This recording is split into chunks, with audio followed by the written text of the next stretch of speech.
Happy Sunday 17th to all of you. Welcome to NFL Pub Hub right here on Pub Sports Radio. This is NFL Sunday's best show.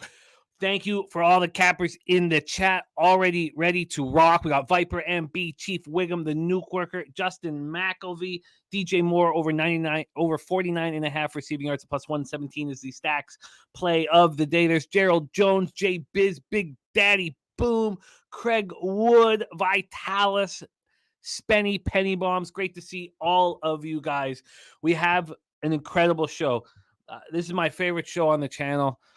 We have 8 cappers ready to rock today. We have 2 that we are bringing back from last week. Our 2 best performers last week, Mike M and Big Ragu, are going to lead off for us. Then we have LJ, Birdie, Clint McLeanstar, the Die Hard MMA podcast, Noli Knows, Nicholas Earl, and Dave Rogers making their season debuts, and Nicholas Earl and Dave Rogers making their NFL Pub Hub debuts. That's the situation we have right now. Great to see all of you guys. Andrew G, Harold Williams, Eric Jones, J Dub, Rem Most, James, Joseph Thomas, Troy Torrance, my co-host of Bankroll Blitz. There's Spenny Penny Bombs, his action. I'll copy and paste all of this. I lost the Eagles first half team total over 13 and a half. They ended up at 13. Got cute. Should have just taken the full game. Whatever. Not whatever, but I've moved past it. I have 11 more bets here on today's card. I have the Bills first half team total over 13 and a half. Chicago, Tampa under 41 and a half. Chiefs first half minus 1.5. Chiefs full game -3. Giants first half -2.5. Giants full game -5.5. These are all moves I made on Tuesday night. Interestingly enough, the Giants full game goes to 4, but the first half goes to 3. So very strange, the 2.5 and the 5.5 where I got it. New Orleans, Carolina under 40. And then on Thursday, I bet Jets plus 9.5. Then on Friday, I bet the Bengals -3. Then on Saturday, I bet the Falcons -1.5 and the Green Bay Atlanta under 40. And right now, I'm very interested in adding the Indianapolis Colts. My co-host, Troy Torrance, he teased the Eagles and the Lions. Eagles -1, Lions plus a half. Eagles -1 has come through for him, so he's waiting for that Lions plus a half. He's got the Lions double result. He also has Chiefs first half, full game, 1.5 and 3. He's got the Browns -2. He's doubled up on the Chargers -2.5 and -3. He's on New England, Miami under 47, Patriots +3, and the Bengals -3. Pub Sports, our circa entry, our number 1 pick was the Saints, -3 at 87%. Chiefs -3 at 83% was second. Then Giants -4.5 had 73%. Dolphins -2.5. And our 5th pick is the Packers at +1. And we know the market's moved dramatically in that one. Let's talk about the week's biggest injury news before we bring on your first guest and get right after it. Thank you guys all for joining us. Razor sharp picks. There's Nordy, Spenny giving us all of his looks here from player props and sides. Rocco Rogers. All right. This is the most important news in my estimation, in the injury front. Of course, Aaron Rodgers, J.K. Dobbins done for the season. The Steelers lost defensive tackle Cam Hayward for 8 weeks and Deontay Johnson for 4 to 6 with a hamstring. No Austin Eckler for the Chargers today, but Joey Bosa will play. If he played like he played last week, maybe it's best to rest that. God, we're not at 8 minutes. I can't start swearing. Travis Kelce will play. Bears lost cornerback Kyler Gordon to a broken hand. We don't know if it's Stroud or Davis Mills at quarterback for the Texans due to Stroud's shoulder injury, but we expect Stroud. And safeties Jimmy Ward and Jalen Petrie are out. And I said if they were out, I was going to bet the Colts.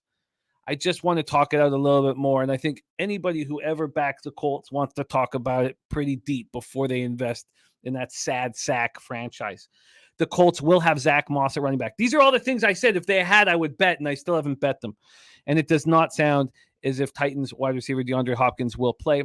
Raiders Jacoby Myers, wide receiver, is out with a concussion. Ravens tight end Mark Andrews is expected to make his season debut, but cornerback Marlon Humphrey Center Tyler Linderbaum, offensive tackle Ronnie Stanley, and safety Marcus Williams are all out. We are still waiting on more info on Packers offensive tackle David Bakhtiari and Aaron Jones.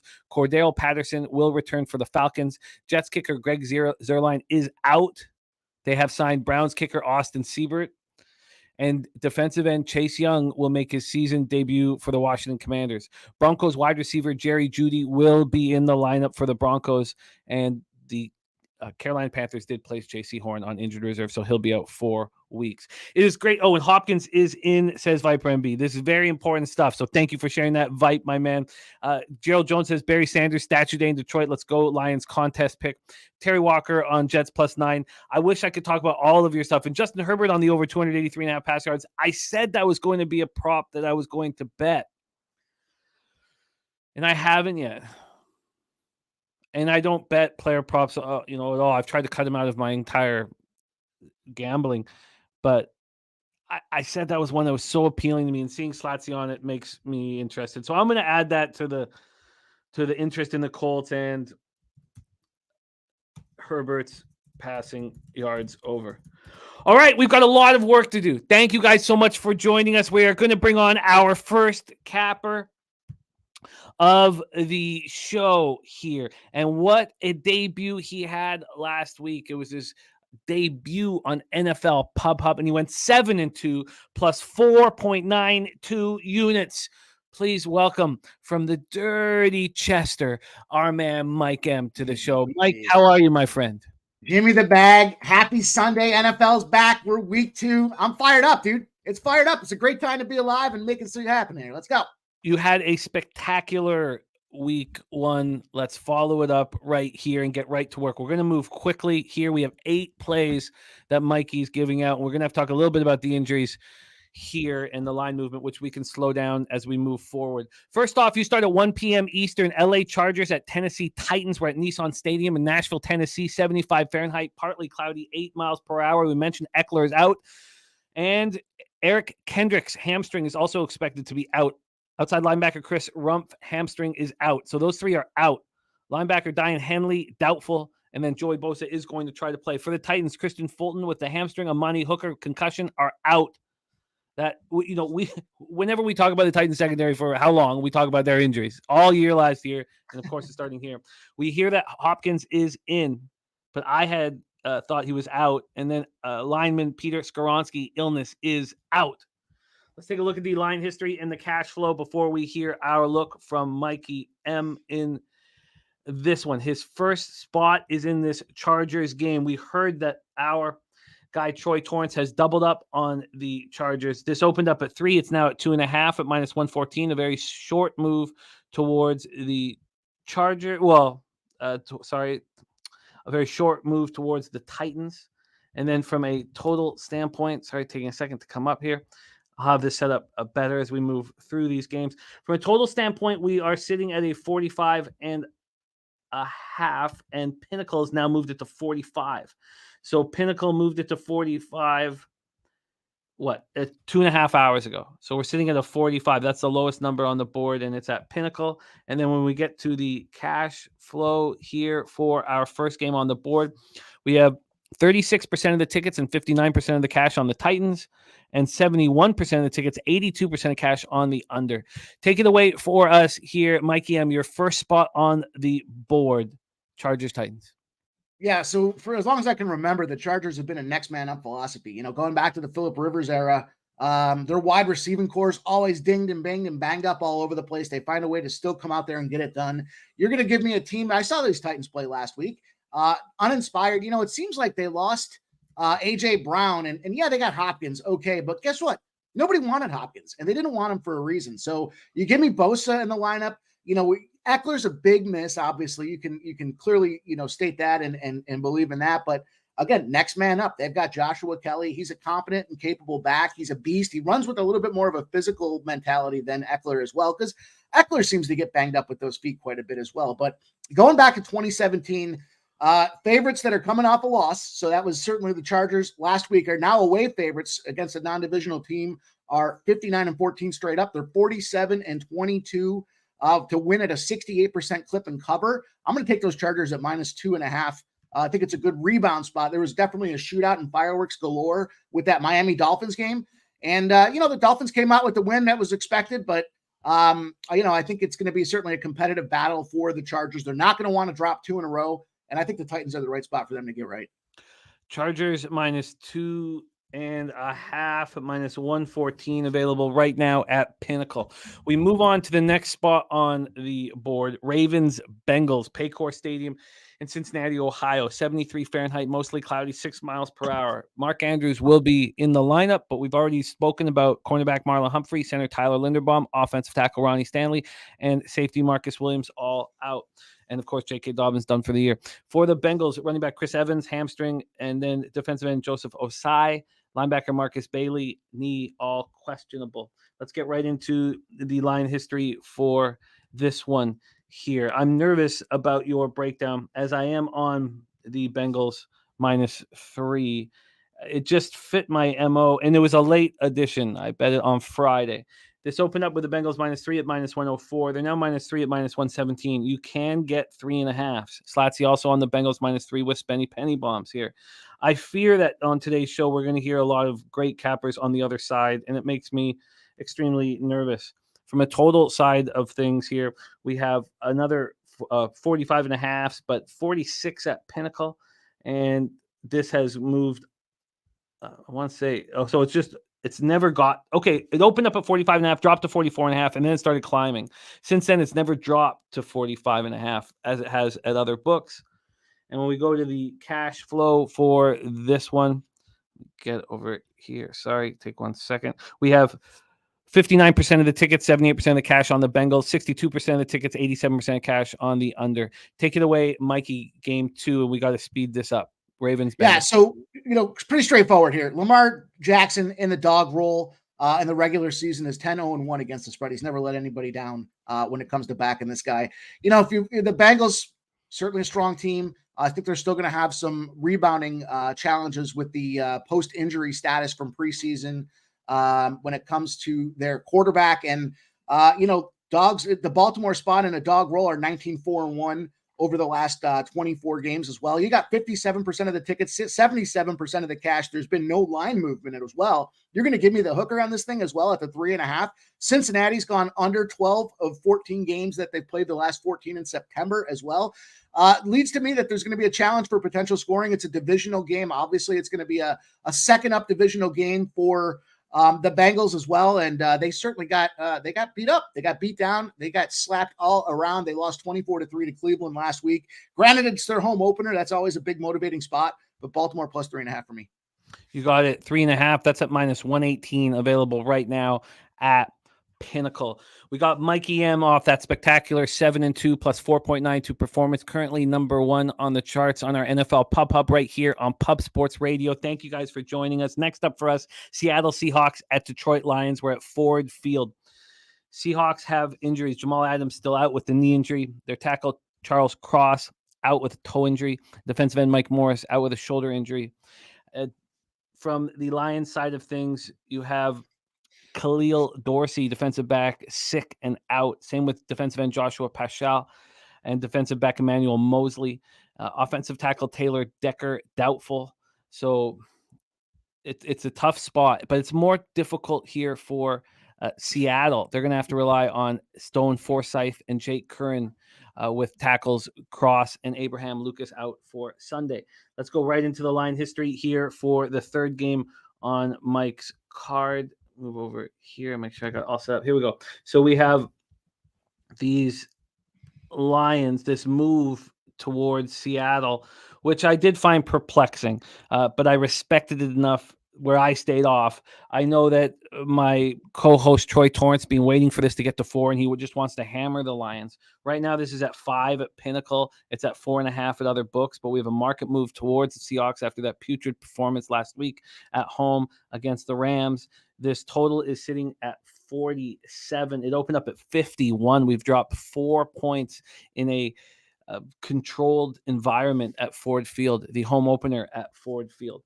We go over to the cash flow for this spot. We have 51% of the tickets, but just 34% of the cash on the Detroit Lions. It's clear that there's big bets and sharp bets on the Lions. From a total side of things, 61% of tickets, 79% of cash on the over, and yet it's dropped. Big shout out to King Marcus TV.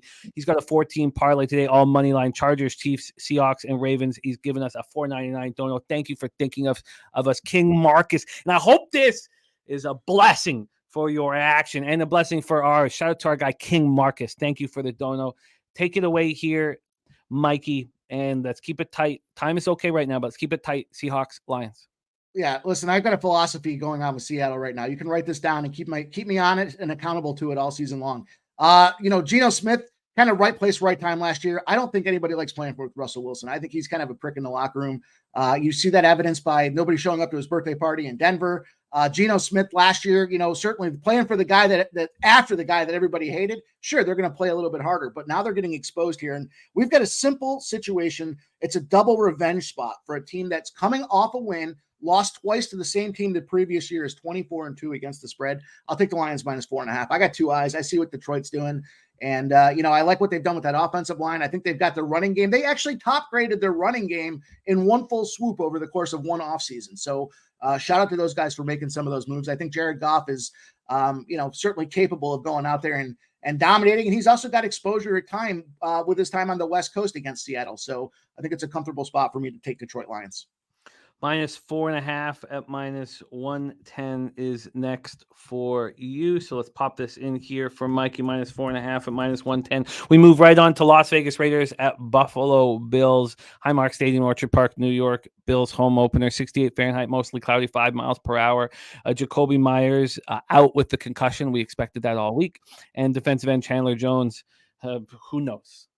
Who knows? I have no idea what's going on with Chandler Jones, but he will not be in a Raider uniform. And the Bills are a healthy group right now. They're a healthy group. So let's get right into the line history here for this spot. We have the Bills opening up at -9. They're now -7.5. -7.5. If you want Vegas +7.5, it is juiced. So you can pay for a 7. That is well within a reason if that's what somebody would like to do. This total is also sitting at 47. It opened at 47, being 6 cents of movement towards the under. I moved on that first half team total over a 13.5. I just think it's going to be bananas at Orchard Park here early, and I don't know if the Raiders will be able to handle that early onslaught, but I didn't want them at this number. And clearly here, there's 27% of the tickets and just 9% of the cash on the Raiders, and we've seen it move off the 9 and the 9.5 from earlier in the week. This total has 43% of tickets and 60% of cash on the under. Take it away for us here, Mikey. Raiders, Bills. I don't understand some of these line moves and what people are thinking, and taking that last game that we talked about, now this game here as well, taking it down from 9s. I mean, I guess maybe you want the 9, but look, I'm going to buy the 7. I'm going to take the Bills -7. If you can shoot a number out there for me, and I'll him and Han on it while I go through this number here. But Las Vegas, 0-12, coming off of a win where they are not a double-digit dog, and in that previous game, they rushed for less than 65 yards. Home favorites greater than 7 off a loss against the spread across the NFL, 45-27, 8-1 in that trend, an NFL-wide trend, 8-1 in week 2's. Home favorites greater than 7 off a loss against the spread. So they're embarrassed from what happened there with the Jets. Big game. It was a big divisional game. I think they did expect a battle. But, man, it is football weather in Western New York right now. It is beautiful out. The sun's out. It's a blue sky. Bills Mafia is going to be partying early and often, and I think they're going to see just a domination here as they try to rebound for this game here in week 2. I'm a little concerned with Buffalo and the Stefon Diggs moves. I said they should have got rid of him in the offseason. How do you get rid of your best number 1 wide receiver? Simple. You put a tag on his door that says, pack your box up and get the hell out of here. You're a distraction to the locker room. Now what he wants is half of Josh Allen's offensive production. What concerns me about that is now you take your number 1 quarterback there and you're telling him that he's got to force look a play over to Stefon Diggs just to keep him quiet and keep him semi-happy, even though he's probably going to end up leaving in the offseason anyway. So that does concern me, but we'll move forward. I think it's going to be a big explosive week for Buffalo. If I can get the touchdown at a reasonable number, that's great. If not, I'll take the hook. Let's take a look at this right now. And I hope you are right. I hope you are right here. Let's see what we can get you on the Bills at -7 if you want to pay that cost. It's -119. Well within reason. Yeah, lock me in. I'll take that for the factor of the hook in there and the key number. Absolutely, lock me in for that 7. All right, let's roll on. Next up for you, New York Giants at Arizona Cardinals, State Farm Stadium in Glendale, Arizona. For the Giants, Wan'Dale Robinson, wide receiver out. Outside linebacker Azeez Ojulari, doubtful. Andrew Thomas, left tackle, questionable. For the Cardinals, a lot is wrapped around Budda Baker's safety's hamstring injury and whether he'll be in the lineup. He's the most important piece here, but offensive lineman Kelvin Beachum with a hand injury is questionable as well. Let's move right over to the line history here for this one. We have move over. Here we go. God, so many. Here we go. We're sitting at a -4 right now at Pinnacle for the Giants. It is juiced. This opened up at 4. It quickly moved to 5.5 and then dropped right back to 4. And from a total side of things here for this game, we have it sitting at a 40 at Pinnacle. They've never taken it off the 40, so it's only moved 4 cents of movement towards the under, while all the other books have gone to 39.5. They have not. And from a cash flow scenario here, get this Giants game up here. God, sorry, take me a second. Too many things up. We have, oh man, here we go. 18% of the tickets, 17% of the cash on the Cardinals. And then for the total, 58% of tickets, 69% of cash on the under. Take it away, Mikey. Hard to believe I'm talking about the Giants this week after last Sunday night, but where I'm going to go with this thing is I'm going to go on the under. Just keep it short and sweet. New York Giants, off of a 20-point or greater loss, they're 9-0 to the under with a margin of 10.5 points in their pocket. Arizona against the NFC East is 12-1 to the under. Week 2 totals that are equal to or less than 40 are 47 and 19 to the under as well. So it's a kind of a trifecta. All lights say under for me. 39.5 is fine. 40. If the 40's out there, I'll take that too. Doesn't matter. You got that total here. That total at 40 is at -112. Under 40 at -112. Okay, we roll on. Next up for us, we have 2 games left and a teaser. So we're doing fine, but we got to be quick. 49ers, Rams at SoFi. We have Puka Nacua, who everybody's been talking about since his spectacular performance last week with an oblique injury, but he's expected to go. We don't know how much that will affect him. And the 49ers are a healthy group. Samuel Womack, cornerback with a knee injury, is the only issue right now. We'll go right to the line history here for this one. There's been this move towards the Rams, but not from the opening line. This line opened up at 7, and it quickly moved to 8.5 at Pinnacle. And that's after the games were played, not before. And then it moved back to 7.5 here. So we have a 7.5. So from the opening line, there's been a half-point move, to the Niners. But we all remember the 8.5 so prevalent all week. And then we get to this total. This total is at 45 or 45.5 everywhere, but not at Pinnacle. They've just climbed this number up. This opened up at 42, and now we're up to 46. Now it is heavily juiced to the under at 46, but that's a big 4-point move to the over. Then cash flow for this Niners spot is 72% of the tickets and 91% of cash on that over. 71% of tickets, 71% cash on the San Francisco 49ers. Take it away for us, Mikey M. Number 6 for you, Niners, Rams. So, the Niners, off of a game against an AFC opponent, are 10-0 straight up and against the spread, covering by over 11 points. The Rams, when they're getting more than 7 points, are 0-7 against the spread.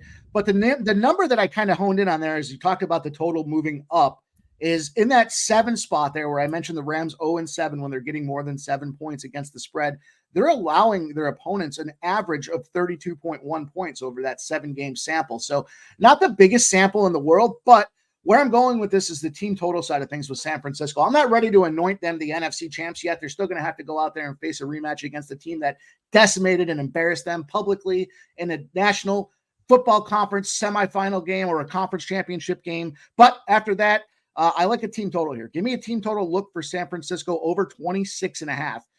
You want to be the champs, you're going to have to show me that you're able to go out there and get the score done. There's too many narratives laden within this game about how the Niners have beat the hell out of the Rams every time they played them, that they kind of own them up and down. And it's going to probably be a pretty publicly heavy 49ers crowd as well. So I don't think there's a ton of home field advantage here when it comes to the LA Rams anyhow. But I'm going to go comfortably with the total. I don't play a lot of team totals. I'm going to kind of dip my toe in the total pool here, but 26.5 is the number that I saw out there. And again, the Rams are averaging their opponents scoring 32.1 points over that 7-game sample.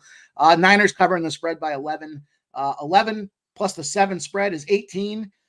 We're halfway to that total already just by some simple math. We need a couple more turnovers, and there it goes. I get it. It's a tricky spot with this total because the books are all over the place. Yeah. There's 24.5 at Pinnacle, but it's minus 134. There's 27.5 at Bet365 at minus 105. There's, it's all over the place. So, do you have a number at a book that you want other than that 24.5 at minus 134? I saw a 26.5 at minus 115 on DK. Okay, I can give you that if you'd prefer that than the 24.5 at minus. Yeah, give me the 26.5. I know it's 2 points, but I don't think it's going to make that much of a difference. Let's move on to the final spot, other than your teaser, your final spot on the board here, and it's one that interests me very much. It interests me very much, and I bet it, and there was a spot where I thought of doubling down on it. That is the Saints Panthers, and we have a pretty healthy group. Panthers have DJ Shark questionable. Let's move into the line history here for this spot. We have Saints, Panthers. We're going to start with this total. I'm on the under, and I know Mikey's action, so it gave me more confidence on this under. So let me get this up. This is the Monday Nighter. We have a 39.5 right now. It dropped from 40.5.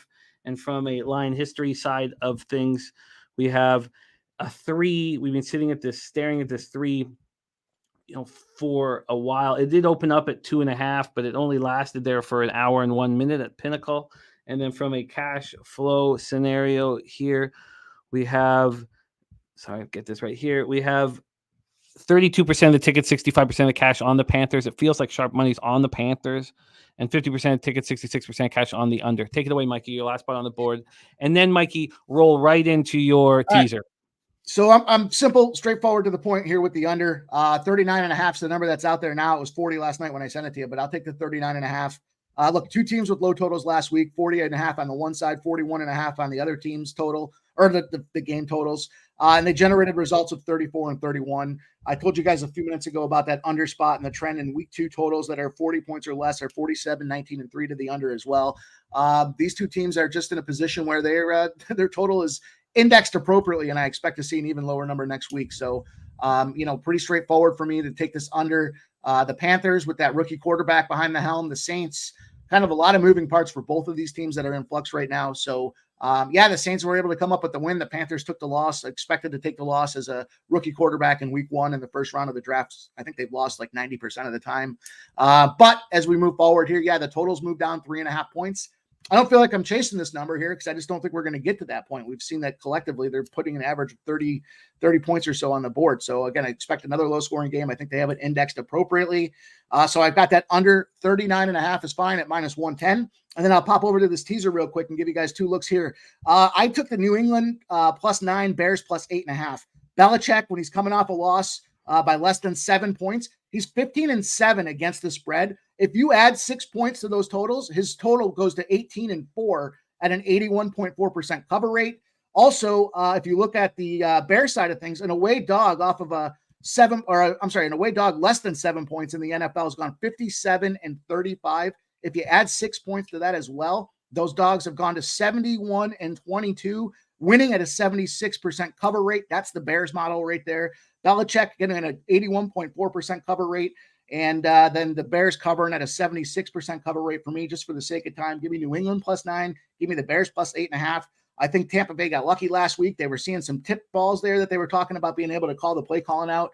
And we know New England, what happened to those guys is they played the future world champions. So that being said, I like this spot here. Give me those points. I think the percentages of margin, when you add those 6 to them, make a ton of sense. Baker Mayfield is a favorite, 11-23-1 against the spread as well. Not going to be a good day for Baker. Shake and bake your buns right out of there, fella. I like it.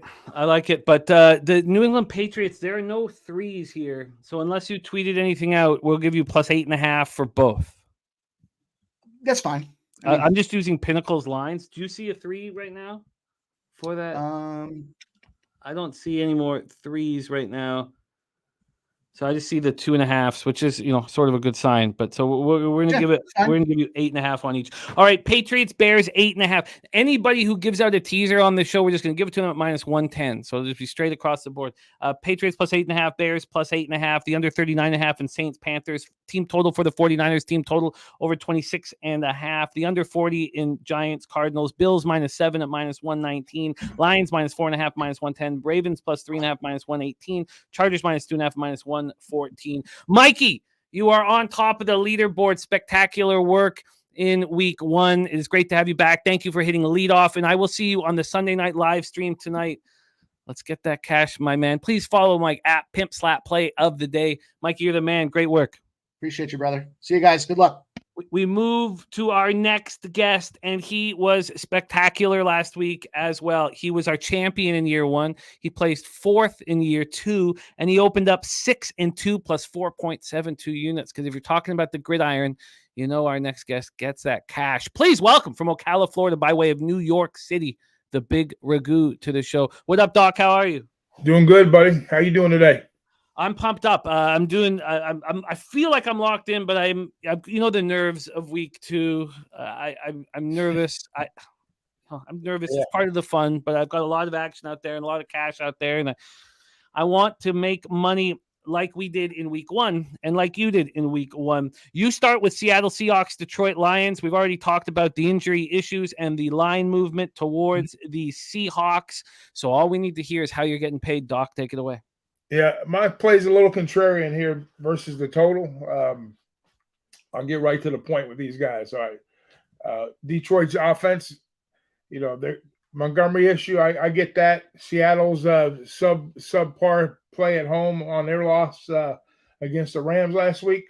I think they kind of put things in perspective on a road trip here, but I'm going to focus on what happens in the Superdome, in the Ford Field place where Detroit plays at home. Last year, 8 out of 9 games between 51 and 96 points. I see more weaponry, for the Lions here against what I consider a questionable Seahawks defense currently. What are we to look at here? The Rams, they come off that, stunning victory. I think they kind of right the ship here.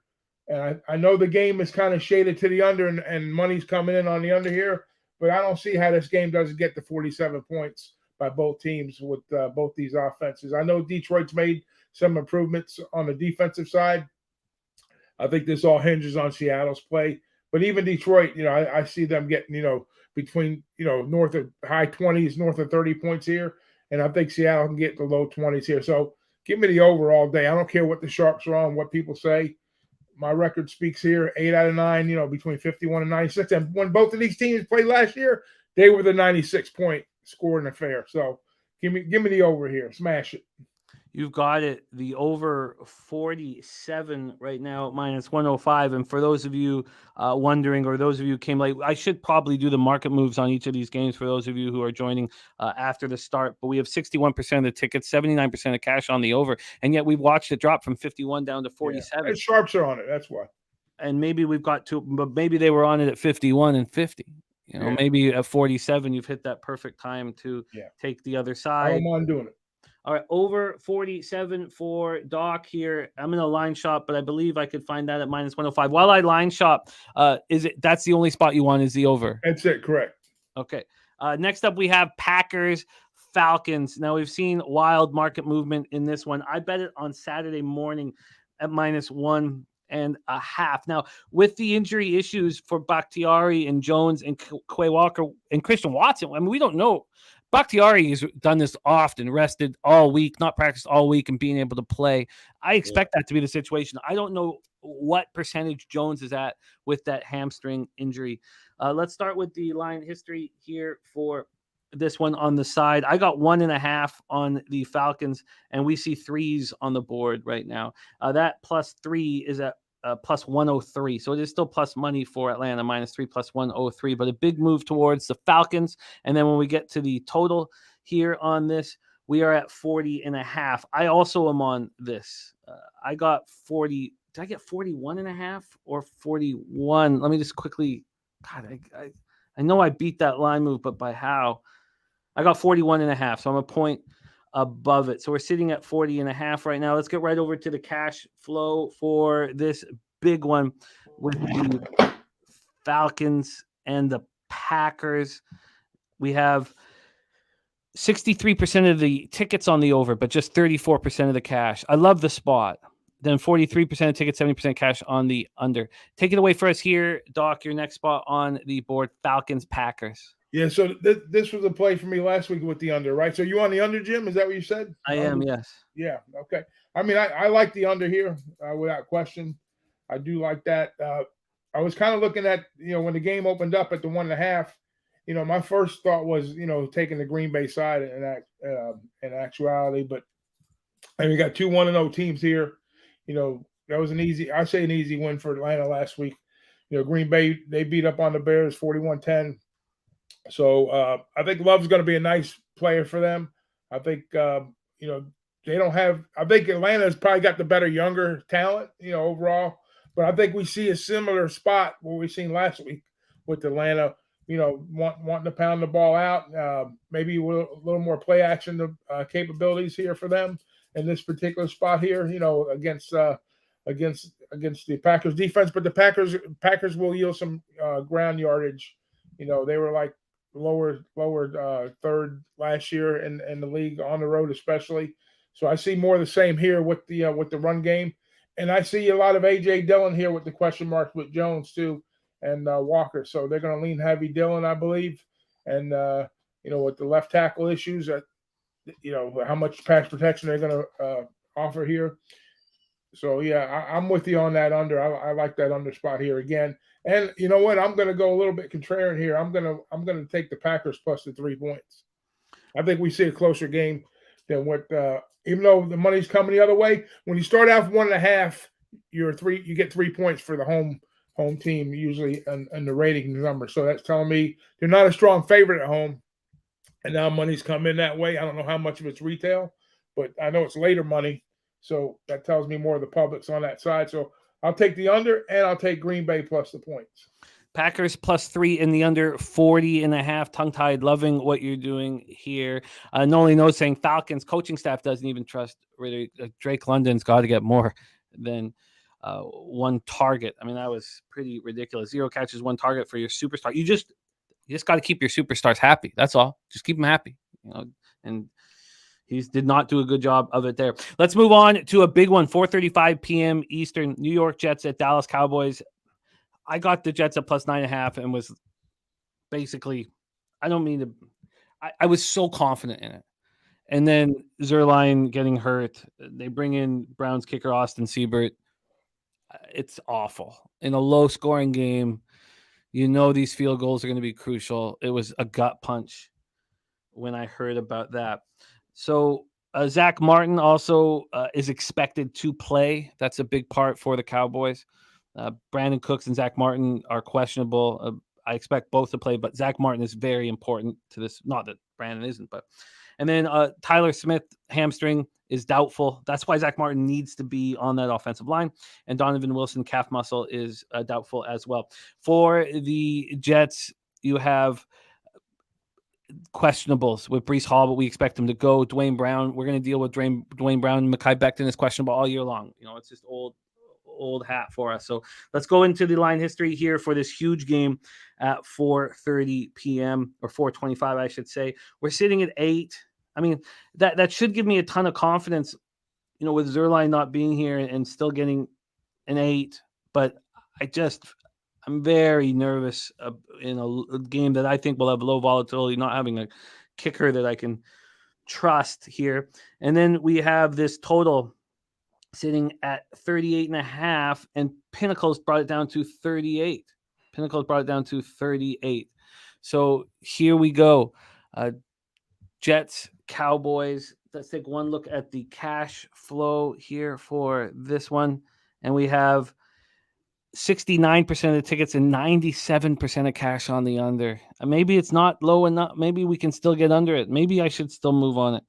43% of the tickets and 61% cash on the Jets. Take it away for us here, Doc. Jets, Cowboys. Yeah, it's an easy under look. I mean, if you look at the primetime games last week with the Sunday nighter and the Monday nighter, I mean, the Jets defense, they kept them in the game all night. They with the what they put up against Buffalo, and then what happened with the Giants in Dallas last week was ridiculous. But I mean, I get it.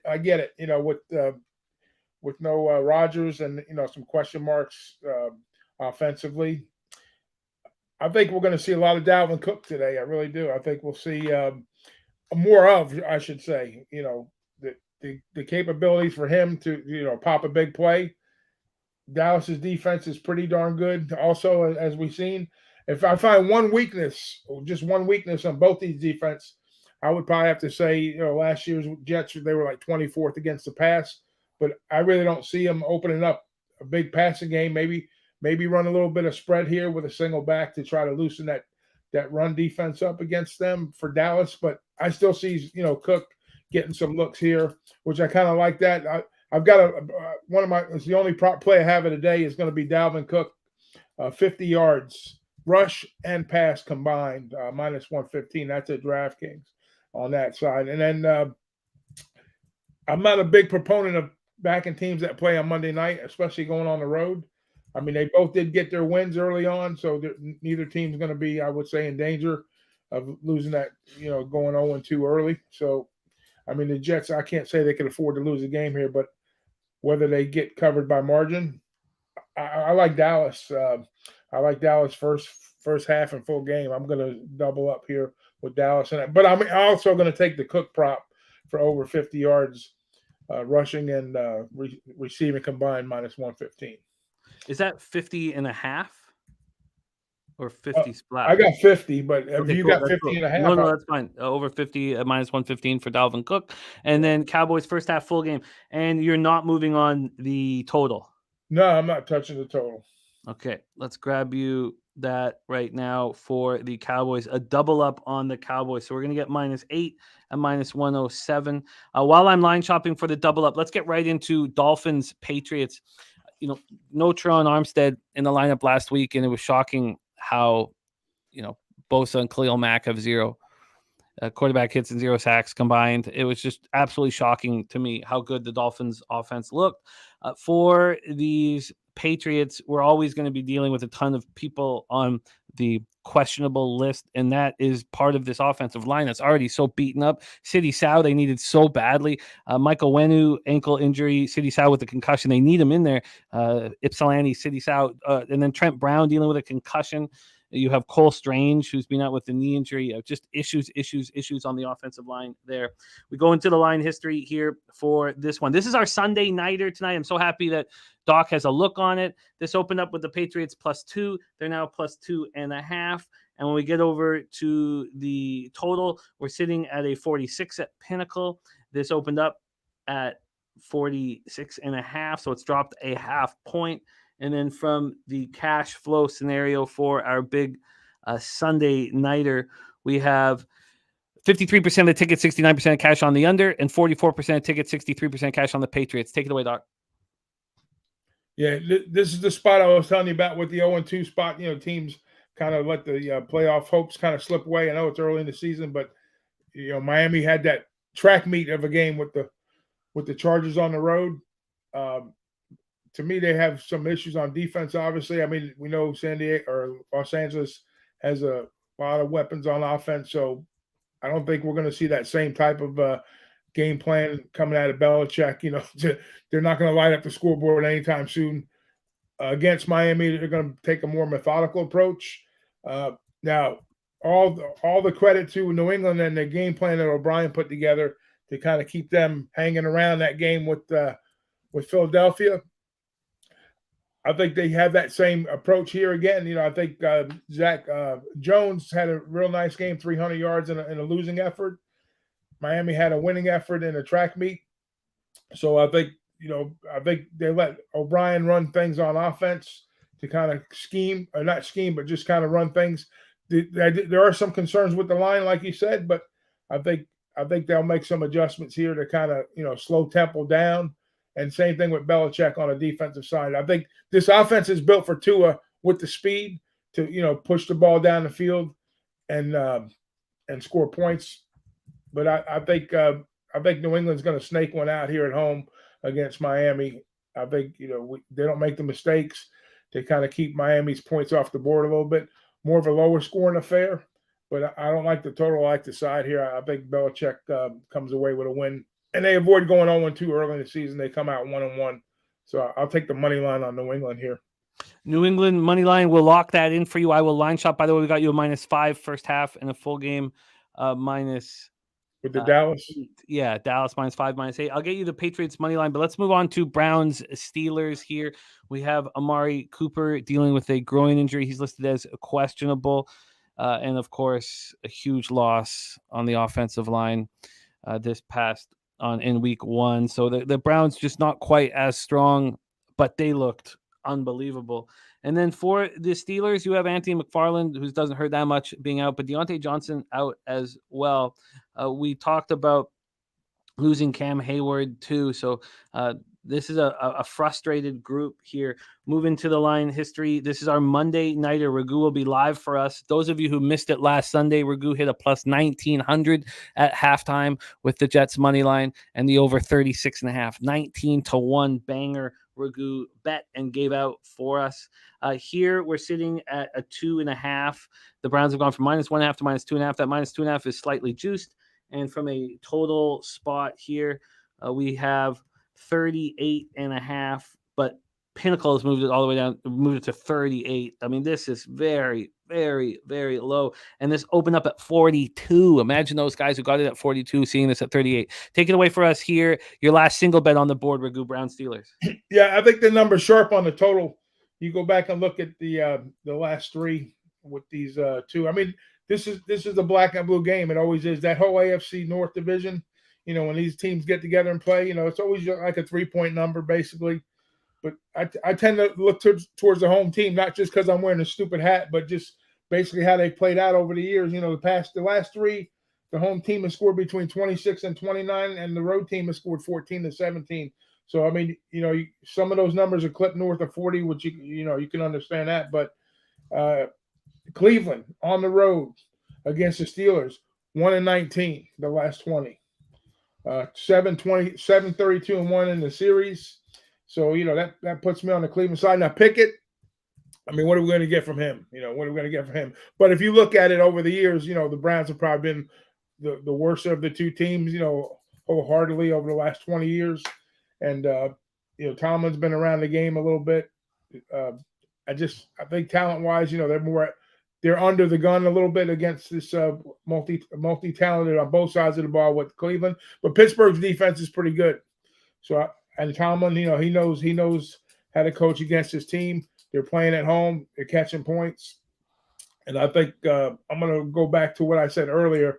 The home team has scored between 26 and 29. I'm looking at the Steelers team total over 17.5 points, and I'm going to take Steelers on the money line. Wow, Steelers team total over. I'm going to line shop for that. You saw 17.5 and Steelers money line. And then hit us with your while I'm doing that. Yeah, so I'm gonna be taking the Bills off of that Monday night debacle. Coming back to Orchard Park to lay the two. You said 8.5, right? So I guess that puts me at what 2.5 points for the.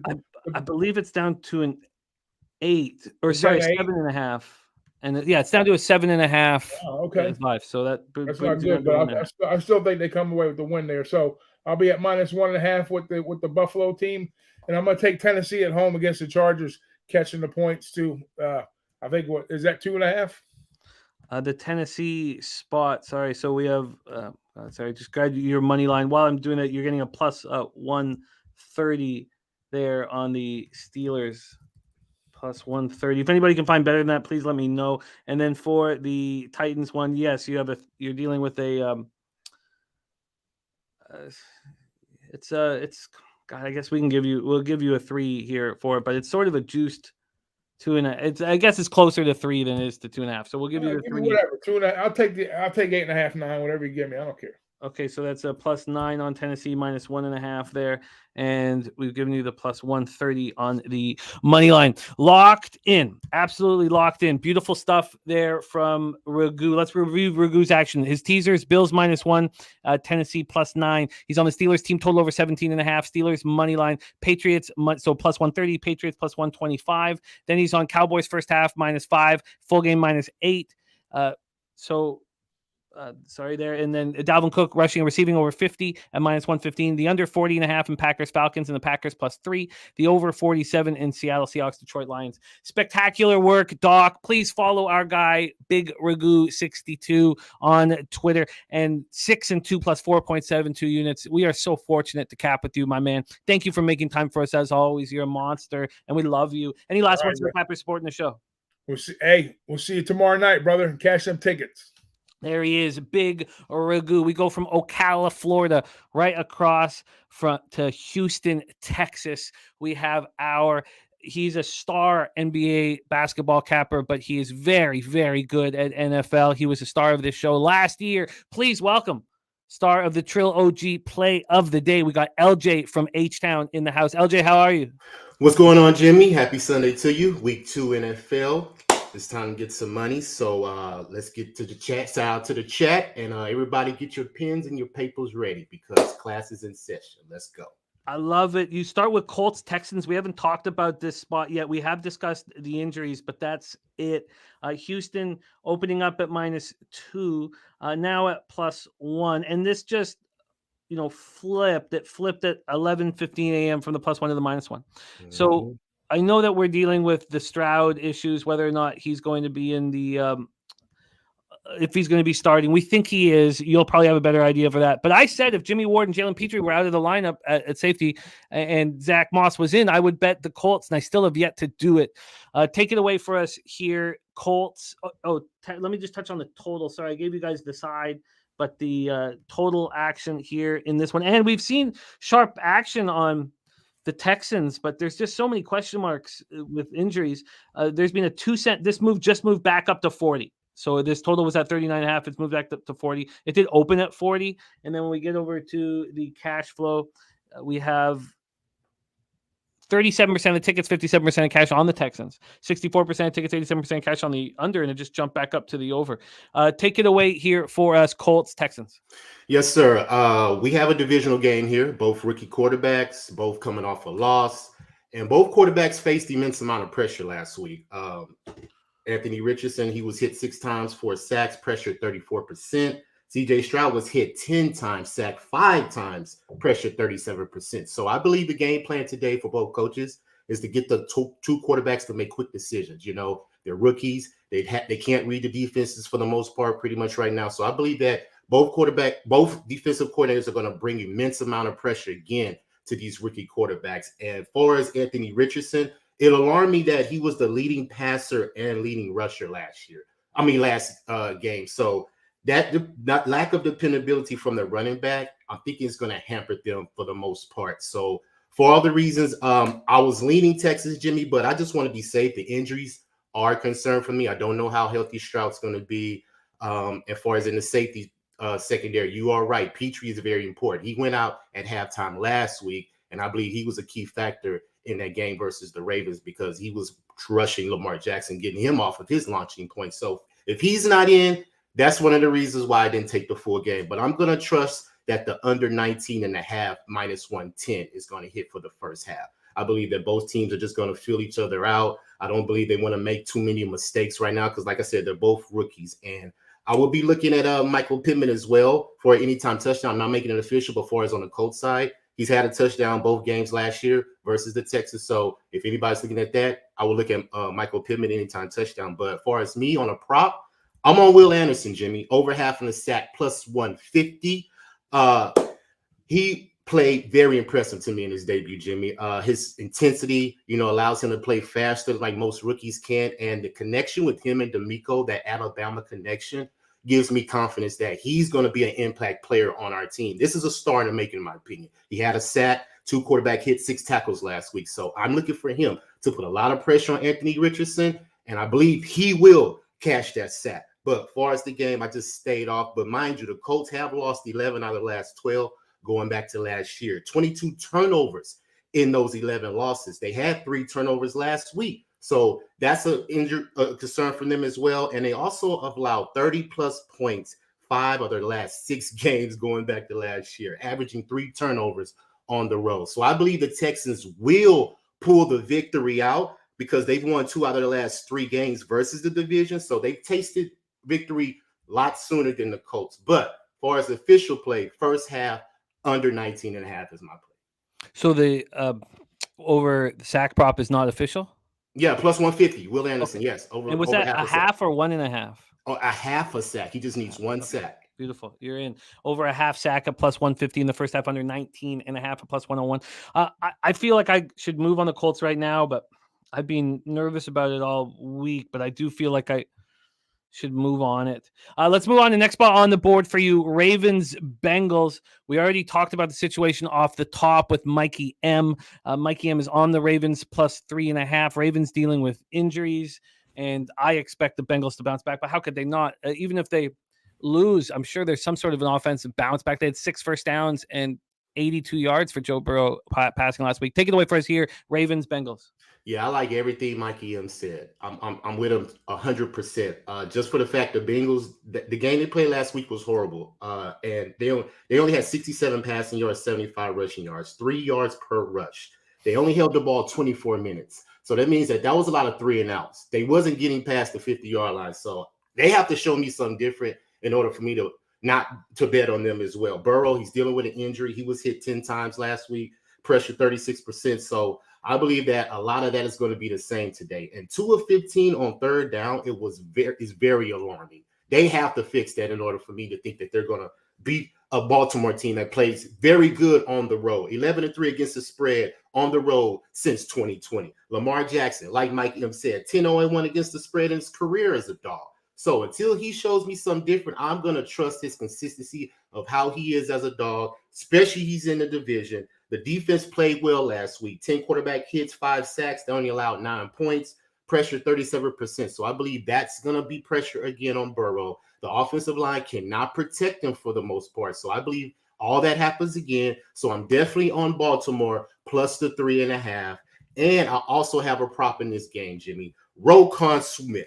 Over 8.5 tackles. They have it at minus 157. I laddered it up to over 9.5, minus 109, because he's averaging 11 tackles in the 3 career games versus the Bengals, averaging 10 tackles in the 10 games since he's joined the Ravens, and double-digit tackles 6 out of his last 8 regular season games. So I believe you're going to see a lot of him today. I saw him last week versus my team. He's all over the field. So those are my 2 plays. Baltimore plus 3.5. Roquan Smith over 8.5 tackles minus 157. Or you can put the over ladder 9.5 minus 109, whichever one you want. It's up to you. Do you want the 8.5 or the 9.5 or both? I mean, you could do both. Do both of them because I believe he's going to get 10.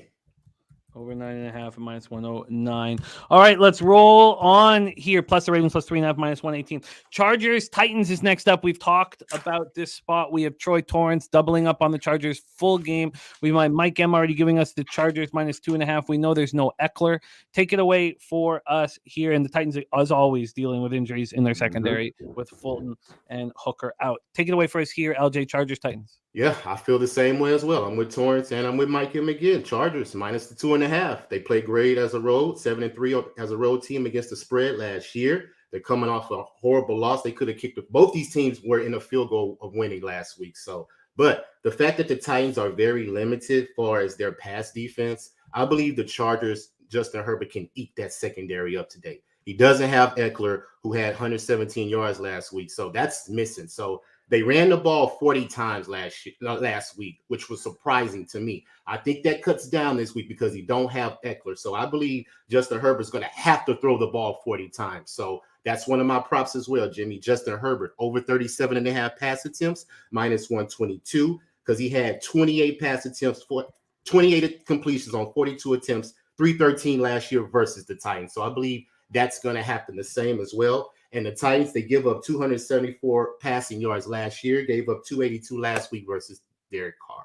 And the fact that Tannehill, he got hit 10 quarterback hits, 3 sacks last week. So the Chargers are going to bring pressure on him. They're going to try to limit Derrick Henry, shut down the run, make Tannehill beat you, because he threw 3 picks last week. They got in the red zone. They was 0 for 3, and they had 3 turnovers. So I'm looking for him to probably throw a pick as well. So all that said, Chargers -3. Justin Herbert, over 37.5 pass attempts, minus 122. Over 37.5 pass attempts. Was that minus 125? 122. Minus 122. And we can give you the 2.5. Bet Chris has the Chargers minus 2.5 now at minus 110. It just dropped. So that is available for you. And let's just look at this passing yards for Herbert at 285.5. God, I do not want to. Yeah, I stayed off of it. But I think he's going to get the attempts. It's just about how many yards the receivers are going to get. You know, they're trying to win the game. So I believe the attempts will be there because Eckler's out. Yeah. And also, you know, they're going to want to slow the game down in the second half with Kelly. It's a bit, maybe I should just stay off of the spot here. Okay, let's move on to your next spot on the board, your final spot, 49ers Rams. We've already discussed the situation with Mikey M, who moved on the 49ers team total over. Take it away here, 49ers Rams. Yes, another division game. And I'm looking for the Rams to cover this spread. Now, I took it at 8.5.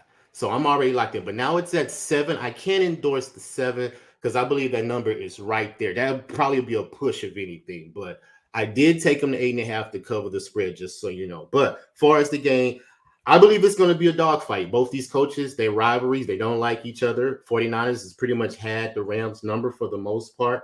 But Matthew Stafford played well last week. You know, he didn't get sacked. He got hit 7 times, but he threw for 334, 8 yards per pass. So that's pretty good for an offense that coming off an injury, dealing with the elbow situations and things like that. There also was 11 of 17 on third down, which showed you they stayed on the field and Seattle's defense was gashed. Now, can they do that today versus the 49ers? Remains to be seen. But I'm looking for them to do that because I believe if you limit Brock Purdy's attempts, you can beat the 49ers. You just got to beat up that defense because the defense is so immaculate. 9 quarterback hits, 5 sacks last week versus the Steelers.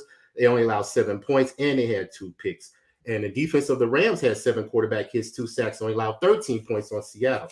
So I'm looking for this game to be inches by inches, Jimmy. And I went to the under 45.5 minus 108 is what I got. I believe that's going to be a low-scoring game. And the last 5 home games that Matt Stafford has played, 4 of them have went under the total. So I'm going to trust that history of SoFi for as Matt Stafford at home. And I do, like I said, I do believe the Rams will cover, but I took the 8, the 7. I took a pause on that. But I do believe the Rams will come out and play today. They have to pass. They have to get to Brock Purdy, though. Limit his attempts, and if they can do that, they should be in the game. And also, my parlay prop of the day, I'm on Christian McCaffrey anytime touchdown. It's minus 201. So I took it as a parlay because he's had 1+ touchdown 9 out of his last 11 games, and he's had a touchdown in every road game since joining the 49ers. And I parlayed that with the field goal kicker of the Rams, Britt Mayer, over 1.5 field goals plus 100. He had 3 field goals made last week. And if I'm trusting that this number is going to stay under the total, I believe that if the Rams or the 49ers get into field goal position, and if there's a tough yard to where it's 4th and 2, 4th and 3, I don't believe that Shanahan or McVay is going to go for that. I believe they're going to take the points what's given to them because it's going to be a dogfight. It may come down to the wire, and it may come down to a field goal to win this game. So I parlayed that. Christian McCaffrey, anytime touchdown. Brent Mayer, over 1.5 field goals, and it gives you a plus 200 parlay. Plus 200. I love it for that parlay. Under 45.5 in the total for Niners Rams. Chargers minus 2.5. Herbert over 37.5 pass attempts. Ravens plus 3.5. Roquan Smith over 8.5 tackles and over 9.5 tackles. First half under 19.5 in Colts, Texans, and Anderson over a half sack at plus 150. You are the man, LJ. Thank you for making time for us. Please follow our guy LJ on Twitter or X at LJ from H-Town, and you will see a lot of him here on this channel as we love him. And start the Trill OG play today. Thank you for making time for us, LJ, my man. Any last words for the Cappers supporting the show? Hey, man, just keep supporting Let's Cash and tune into my YouTube Raw Words podcast. I put out my 7 best prop bets today. So go over there, YouTube, type in LJ from Houston, get my prop bets today that I didn't give out on the show today. But as far as that, Let's Cash, Jimmy, and I'll see you next time, my friend. Respect, LJ, my guy. We go from Houston, Texas, up to Kingston, Ontario, Canada for our next guest. You watched him rock all last year with us here on NFL Pub Hub, and he's here making a season debut in week 2. Please welcome Birdie Betts to the show. Birdie, how are you, my man? Jimmy, I am great. Excited to be back. Looking forward to making some picks. Good first week. I'm just really happy NFL's back. It is, yeah, I hear you. It brings so much joy to our life. We've gotten off to a great start. Let's keep it rolling. You start with Packers, Falcons. We're a little tight on time, so why don't you take it away? What's your plan? Okay, I wanted to bet the Falcons money line here, but it's moved too much. I'll take whatever you bet it at, the 1.5 and whatever the juice is there. I'm not going to go into detail here. It's been talked to death. The reality of it is, Green Bay has no identity yet. We don't know what their identity is going to be. We think they're going to be able to run the football. They tried 32 times last week for 2.9 per carry. I mean, I think a lot of the byproduct of that running game in the past was because of Aaron Rodgers and the threat of passing the football. And until Love can prove to me that he can throw the football consistently down the field, this is just a really bad spot for Green Bay against that Atlanta running game. I've got your next look queued up here to be, I guess, my lone edition, because I'm not going to move on the Herbert passing. I just got to keep everything as clean as I possibly can, and I am a high volume bettor. I've got a ton of action out there, but I have your next bet queued up here. I just have to press the button, so maybe you'll push me in that direction. Let's talk about it. Colts, Texans. We just laid the groundwork with LJ. Birdie, take it away. All off season, the weirdest hire to me was Bobby Slowick. I don't understand why you would bring a guy in that's got 5 years of coaching experience, 3 on the defensive side of the football. He spent 1 year as a passing game assistant, and then last year he was the passing game coordinator. And the reason why you hire him is because he had time with Shanahan. This guy worked at Pro Football Focus 5 years ago as an analyst. And now we're in a game where he's going up against one of the best and brightest young coaches, and we're seeing it every week. Every time the Eagles go on the field, we're seeing what this indie head coach value is to that Eagles roster, and we're seeing what his value was to Herbert his first 2 years. The man is a very good football coach. We have a massive coaching advantage in this game, and the Indy defense is still good when Shaq Leonard is involved. And again, 4 offensive linemen out. This is just a really bad spot for Houston. And I get a pick'em game. I don't like taking a rookie quarterback on the road, but I mean, it's a coin flip, and I'm getting the better coach. I'm getting the better defense. So I'm happily taking Indy here today. I just bet it. You get minus 105. I'm going to get minus 110. That's available right now. And I should say, I bet this last Saturday. I bet the money line last Saturday before any of the injuries came out. I believed in Indy like last week. I circled the spot. I love it. Colts money line available right now, minus 105, and I just bet it. So I'm not adding the Herbert, but I'm going to be riding right with you here, Birdie. So let's take this right to the bank, my man. Next up for us, Chargers, Titans, Nissan Stadium, Nashville, Tennessee. We've talked about the issues with Eckler and Kendricks hurt for the Chargers. The Bosa playing, but invisible with him and Khalil Mack in week 1 against the Titans, who are again dealing with injuries in their secondary. And we have a huge 20 gift of Pub Sports Radio memberships from our guy, Jeff Slaughter. Now you guys can join us for our Cappers show on Thursday at 2 p.m. Eastern. That is members only. What a guy, our guy, Jeff Slaughter is. 20 memberships given out to you guys, and a lot of great cappers grabbing them. Take it away for us here. Your plan for Chargers Titans. Just betting under in a Titans game. I wish I had more to say, but in order for them to be competitive in this game, and if you watch what this line's done all week, it's telling us it's going to be a competitive game, and there's no way the Tennessee Titans can get into a 33-30 shootout here. We know they play low-scoring, tight-to-the-vest type games, and I'm getting over 44.5, so that's why I'm on the under here. This week's not a great week for great analysis, unfortunately. It's more situational and just where the numbers at. If this was below 44.5 and we were 42, I'd say play over, but because we're getting the 44.5, actually we're getting the 45.5, I'm happy going under here. You got that 45.5 minus 110. Next up for you is Bears Buccaneers. We haven't spoken about this one. 84 Fahrenheit, isolated thunderstorms, 5 miles per hour. Let's go right into the line history. I've got the money line up, so let's go into the spread here so we can see the situation, and it's dropping dramatically. Wow. Now, not all books have followed Pinnacle's suit. Wow, why does this say -1 at minus 119 at Pinnacle? Let me just pull up Pinnacle and just make sure if that is facts. So Pinnacle now has this one at I'm seeing -2.5 everywhere. Wow, Pinnacle just moved it to 1. We have a huge move here, an enormous move here on the on the Chicago Bears. Wow. So we know Kyler Gordon's out. The other issue for the Bears is defensive coordinator Alan Williams, not there due to personal reasons. So Matt Eberflus going to be the defensive play caller, and for the Buccaneers, no Kalijah Cansey. That's a loss. I think out of Pitt, right? The first round pick out of Pitt. So he's not there. Carlton Davis with a toe injury as well, cornerback. Take it away for us. You know what? Let me just touch on the cash flow because we haven't spoken about this game yet for Buccaneers Bears. Oh, I think we might have I think someone moved on the under.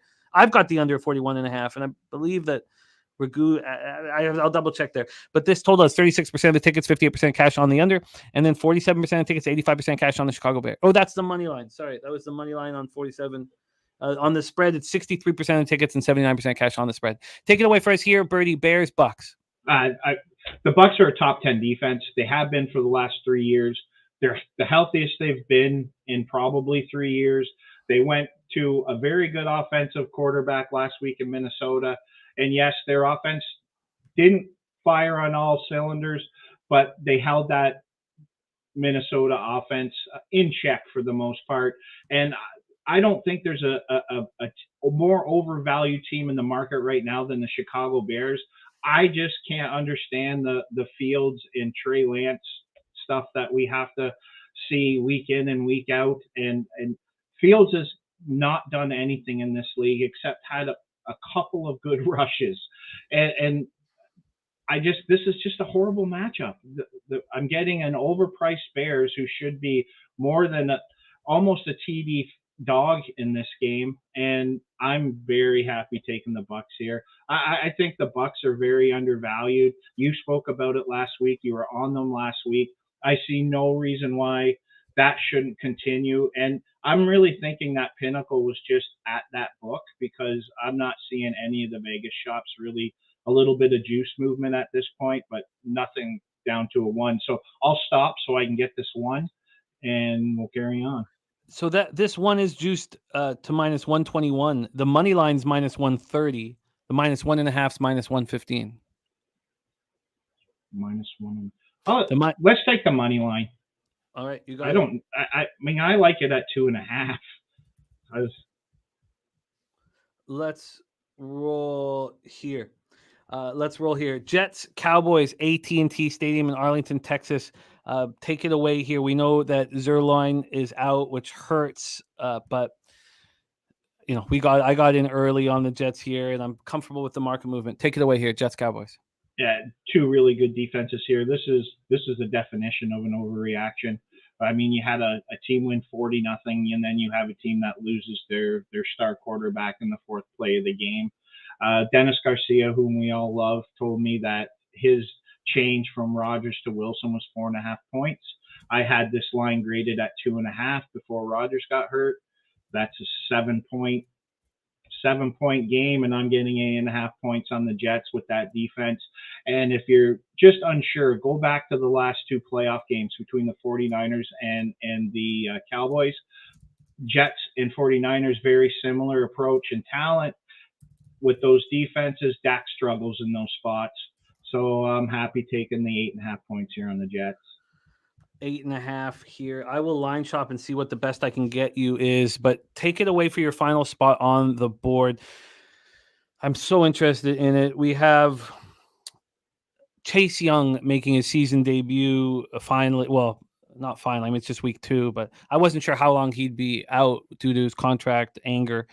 We also have Curtis Samuel healthy with Dulcich out and placed on the IR. Jerry Jeudy is playing, but then someone just wrote he was out. I thought I have listed that Jerry Jeudy will be playing. I saw that too, but okay. I expect Jerry Jeudy to be playing here. Can someone tell me if that's not the case? Take it away here for us. Your final spot on the board, Birdie, Commanders, Broncos. I'm getting 4 points versus a team that has averaged 16 points a game with Russell Wilson at quarterback.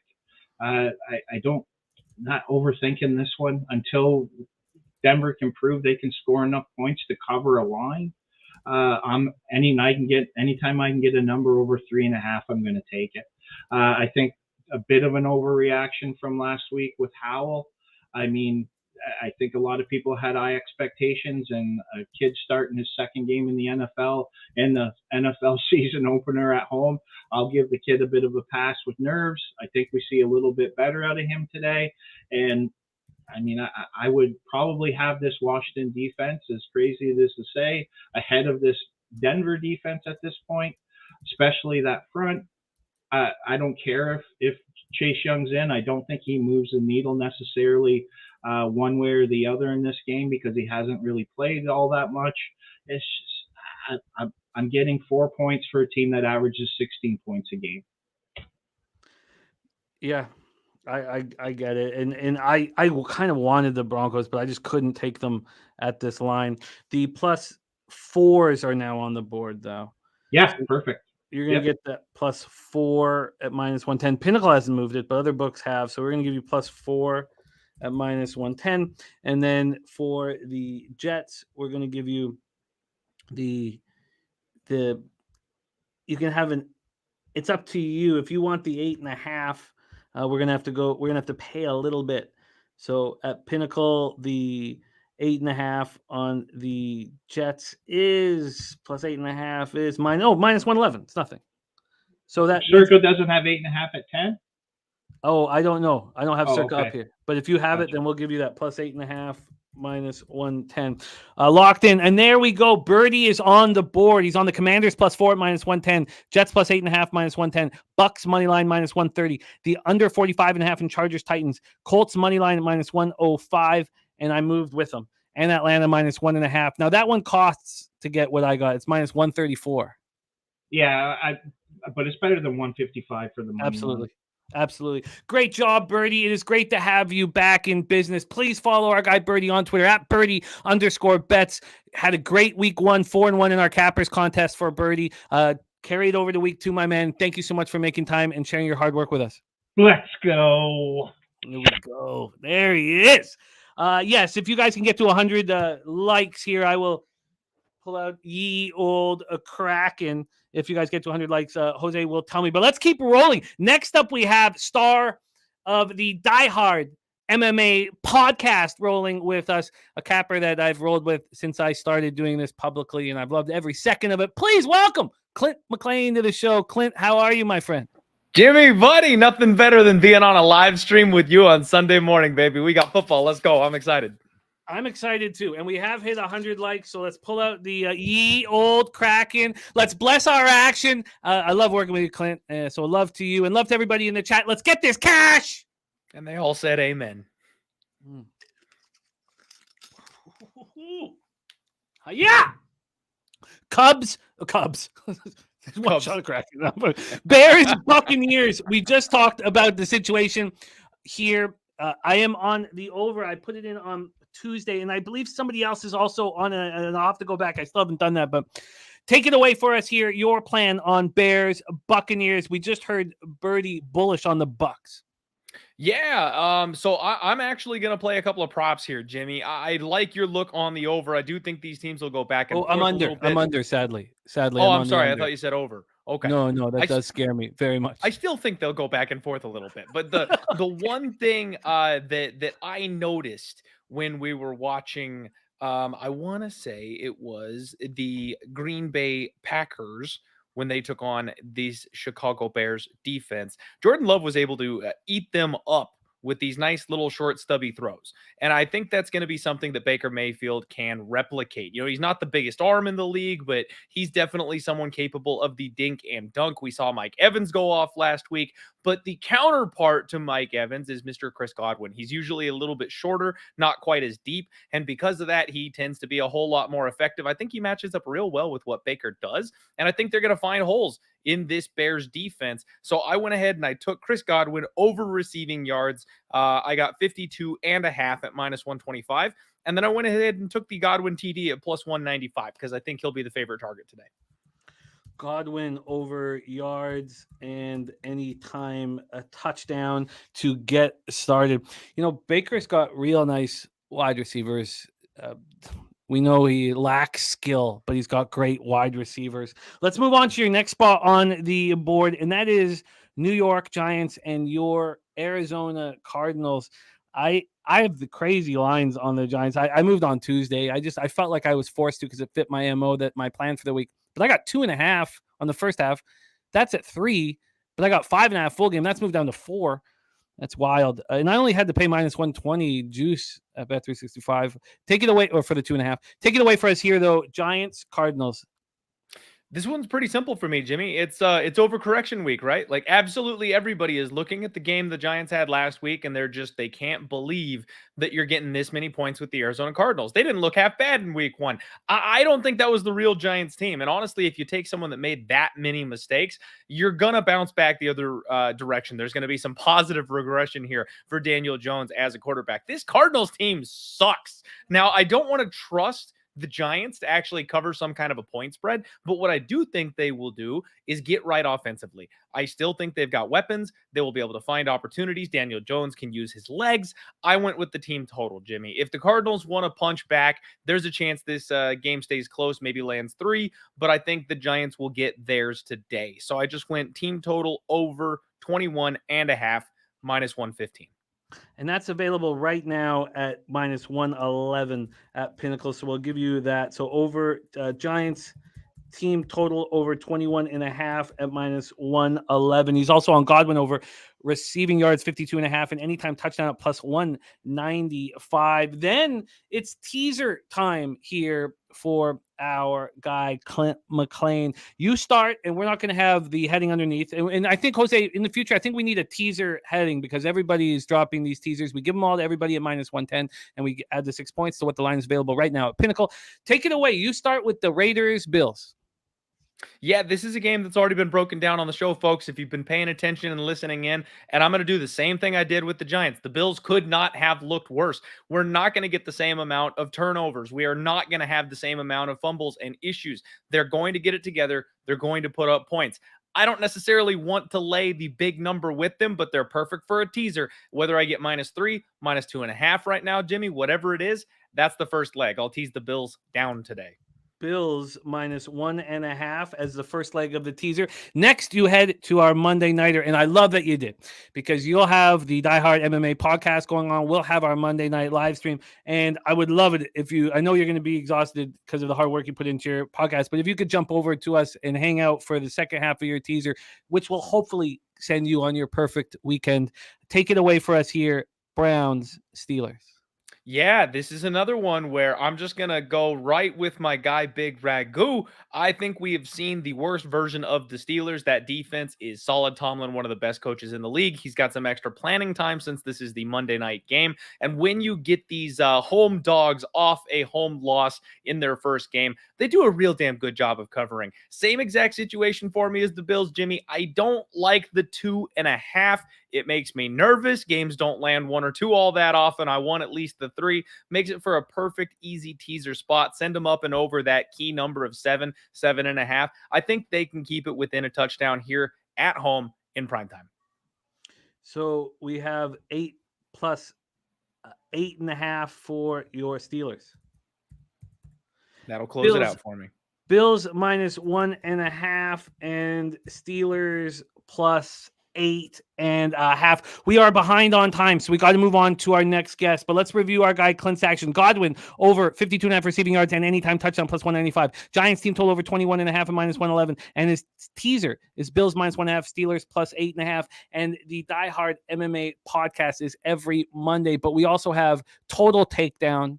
We also have his Sharp Action Report, and we love him dearly. How about that? We love him dearly. Clint, thank you for making all the time for us, and jump over on Monday night if you can after the Die Hard MMA podcast. And who is the guest this week for everybody watching right now? Sounds like fun. It's none other than interview extraordinaire James Lynch coming on the show with all the little tidbits from interviewing these professional fighters that are going to be fighting on Saturday. So we get lots of little juicy nuggets from him anytime he comes on.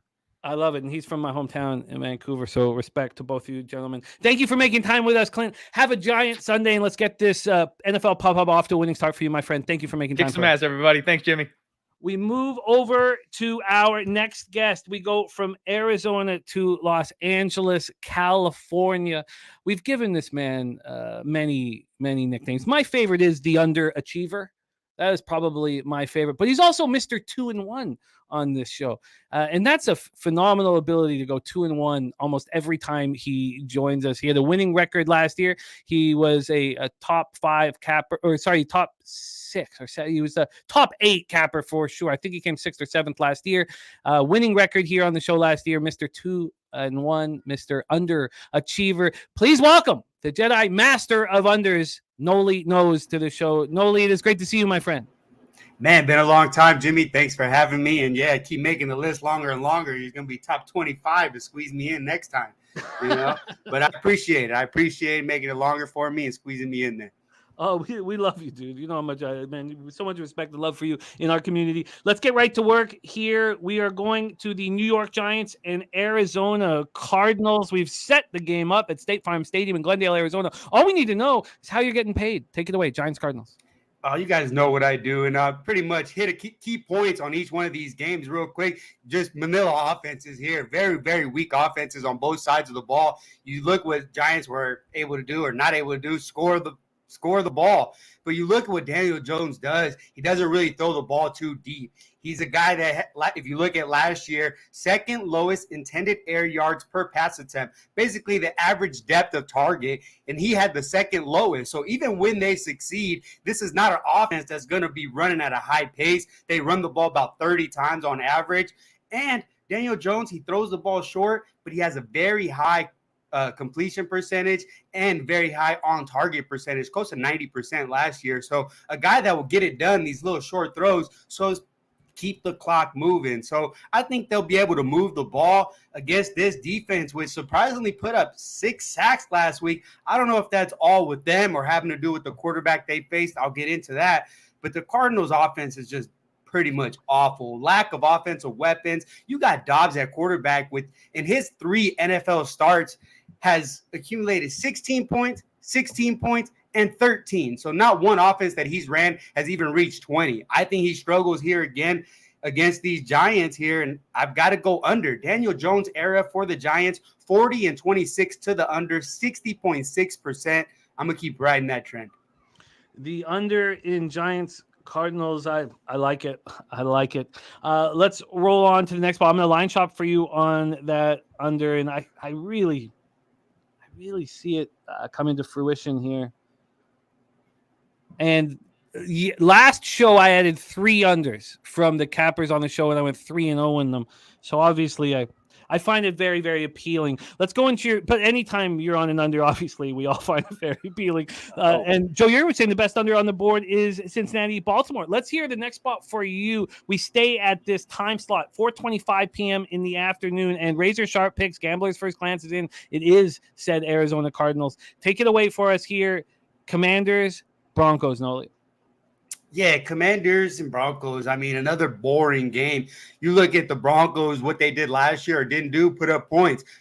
Lowest point total all of last year. Team that got sacked at the highest rate, 55 sacks last year, actually tied for the most going back to last year. Excuse me, keep saying that. But you saw their offense really not clicking all that well last week, not very aggressive, only 4 yards average depth of target. They do get Judy back, but how well does that work here going against a very tough Commanders D line? They've got Allen, Sweat, Payne, and they've got Chase Young coming back. They talk about Young looking that he's prepared, probably looking like a pro finally is what people talk about more so mentally. So I think this defense, which recorded 3 sacks, 2 fumbles, and a 39.4 QB pressure percentage last week, is going to continue to apply pressure here against these Broncos. And I think it's going to be a long day for Russell Wilson.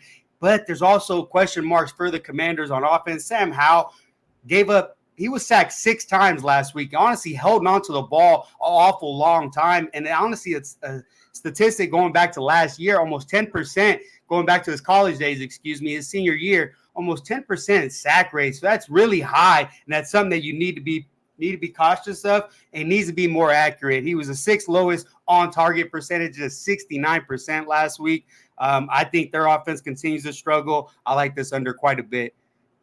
We've locked you down with the under 40.5, a minus 110 in your Giants Cardinals action. That's available right now at both BetCris and Bookmaker. I'm going to line shop for you on Commanders Broncos as well. But let's move on to the next. God, I find all of these appealing, very, very appealing. Let's move on to your final spot on the board. New York Jets at Dallas Cowboys. Take it away. Yeah, this one, we start off with the first game. I'm talking about how bad the offenses are. Here, I'm talking about how great the defenses are. And honestly, when you talk about why I bet unders, teams like these, teams that are built like this, I love seeing defense. They're gonna come after you every single play. I love to see it. You look at the Jets last week on the prime time, 3 interceptions, 5 sacks, 1 forced fumble. And honestly, their DBs is what makes their D line look a lot more vicious. I know last week, Dak, they really didn't have to deal with any of that. They had a huge lead, but I think Dak's really susceptible to interception today. You know he likes to throw it up when he gets pressured. So when they're going to come after him, he's going to feel it in their face. On the other side, the Cowboys, I mean, not a lot to be said. 7 sacks, 12 QB hits. They got Diggs on one side, but adding Gilmore on the other side has been huge. That just makes their D-line, again, a lot better. I love this defense and what they did last week. I think they continue their success almost certainly going against Zach Wilson. I'm not forgetting who Zach Wilson is. Let's not forget last year, just 9 games, but he had the lowest on target percentage. He had the highest percentage of poor throws, and he took a lot of sacks. You look, other guys come in there and they get 1 or 2 sacks. He was taking 5, 6 a game. Honestly, that's a problem for him. I think they're going to have trouble here. And not just that, I think they're going to adjust their game plan, try to ease the pressure off of them, try to run the ball, run the clock. I really love this under here. I even got choked up talking about it, as you could tell. But I really like this under quite a bit. Give me that under, Jim. You got it. I feel like I have so much action. My palms are just leaking that I might want to wait an hour and a half or 2 hours. But the Giants Cardinals under and that Jets Cowboys under, I really like. Now, I get why you're on the middle under, the Commanders Broncos, and I like them all, but I really prefer those 2. And I think I might just see how things are going early before I add them. But I always end up adding one of your looks, and my ROI on your unders adding them has been very successful. It's great breakdowns, Noli. We've missed you so much on the channel. We need more of you on the channel. Everybody says that. It's a sentiment that it's company-wide. Under 40.5 for Giants Cardinals, under 39 for Commanders Broncos. I gave you the 39 because Pinnacle just moved it there. It is minus 113. Is that okay? Yeah, that's good. I got 38.5 myself, but that works. I think it's worth it here for 3 cents. They just moved it. And then because it's usually going to hurt you. Noli always gives out picks as available right at this moment. And 97% of the time it hurts them. So this one time it helps you. We'll give you that. The under 38.5 minus 108 is at Heritage for Jets Cowboys. Excellent work, Noli Knows. Please follow Noli on Twitter at Noli Knows. And last year in the playoffs, we had Noli and Jose putting out videos early. I did that with Noli 2 years ago, putting out playoff action right after the game. I hope we do that again this year. We'd love that if you were interested. I'll be in touch, my man. Have yourself a big day, and please follow Noli. Any last words quickly, No? Oh, thanks for having me. Shout out to everybody in the chat. Let's get it.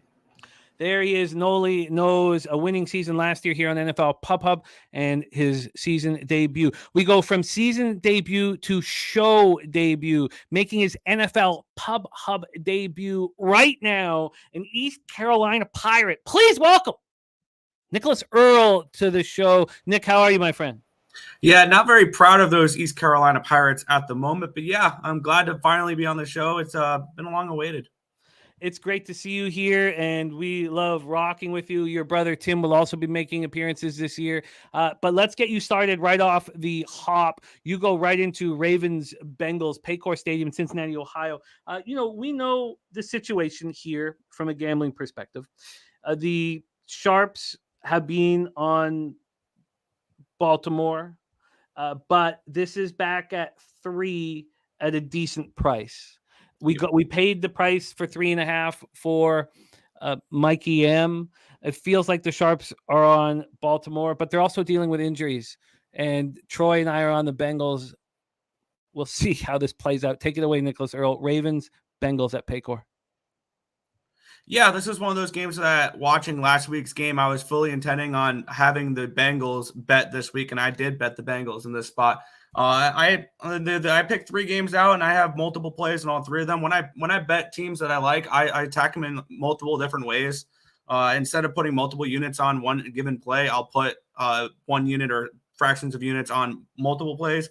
So I went first half, full game, and team total over for these Cincinnati Bengals here today. Joe Burrow can't be much worse than what he was in week number 1. After accepting that monster contract, he goes out and only has his worst game of his career. I think he went like 13 for 24 for less than 90 yards or something like that. Now, I kind of expected him to struggle week 1. He didn't play a single snap in the preseason. And I really like the Browns. The Browns were one of my favorite plays of week 1. So I am on the Bengals here in this spot. I laid the points. I unfortunately got 3.5 earlier in the week, expecting this line to go up.